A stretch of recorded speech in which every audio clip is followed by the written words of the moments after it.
The following is the letter of His Divine Grace Srila Prabhupada to Mr. Daniel Bailey on 2nd October 1951. Dear Mr. Bailey, I am in due receipt of your letter, and I am very glad to note your frankness to admit that you cannot go so far at present to disseminate the basic principles of Indian philosophies. Indian philosophies mean generally the Shad Darshana or the 6 different schools of philosophers, namely 1. The Mimamsa 2. Sankhya 3. Nyaya 4. Mayavada 5. Patanjali and 6. The Vedanta. The last named Vedanta Darshana was compiled by Sri Vyasa after a thorough refutation of all other 5 darshanas, and therefore Vedanta is accepted by all Indian scholars, and nobody is recognized as bona fide who has no interpretation of this Vedanta Darshana. The Western philosophers mostly of the Sankhya school have less acquaintance with the Vedanta Darshana, and philosophers like Kant, Mill, Aristotle or Schopenhauer etc. all belong to either of the above 5 darshanas except Vedanta, because limited human thinking power cannot go beyond that stage. But Vedanta Darshana is far beyond the limited mental speculation of the human brain conditioned by material nature. Unfortunately, Sankara, who belonged to the Mayavada school, made a misinterpretation of the Vedanta for his own purpose to convert the Buddhists in India. The Ramakrishna mission, although it does not come out of the above 6 schools of philosophers, generally they prefer to call themselves as Sankarites or belonging to the Mayavada school. Interpretations of Vedanta made by them are neither Mayavada nor Sattvatta. They have their own interpretation different from the Vyasa school of philosophers. Other acharyas such as Ramanuj, Madhva etc. and lately Sri Chaitanya all belong to the original Vedantist school by direct disciplic succession. According to these acharyas, Bhagavad Gita and Srimad Bhagavatam are, in their original stand, the real commentaries of the Vedanta Sutras.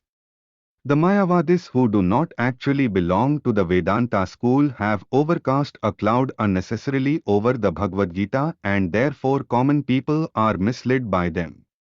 In other words, they have no entrance in the Vedanta Darshana, so to say.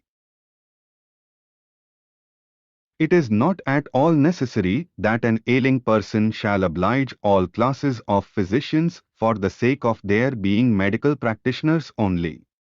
The patient must be treated by such physician only who is able to cure him.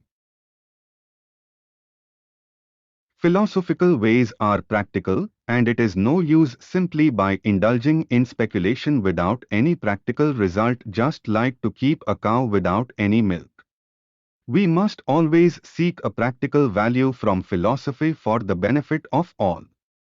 The mission with which you have started your service inspired me to help you as far as possible, and I thought it fit to inform you that your mission can be well guided by the practical philosophy of the Bhagavad Gita. If you do not wish to have it, that is a different question. If you put up a program acceptable to one and all, there is no necessity of patronizing a particular ISN. A common formula can be of practical use both for India or others. As such, you can have practical solutions of all problems such as social, religious, cultural, political, economic as well as agricultural and industrial from the Bhagavad Gita. It is possible only simply by assimilating it by direct perception. It is meant for all living beings. Indirect perception will mislead far away from the truth, and I am afraid many such indirect misinterpretations in a speculative mood by various commentators have done more harm than good to the humanity in general. In all humility, I beg to differ with you that all men should be free to make their choices and interpretations in all things. Less intelligent men are always guided by those who are superior in knowledge in all spheres of life. This principle is applicable everywhere, but the guidance must be right and bona fide. But it depends always on the sweet will of the guided to accept this principle or reject it.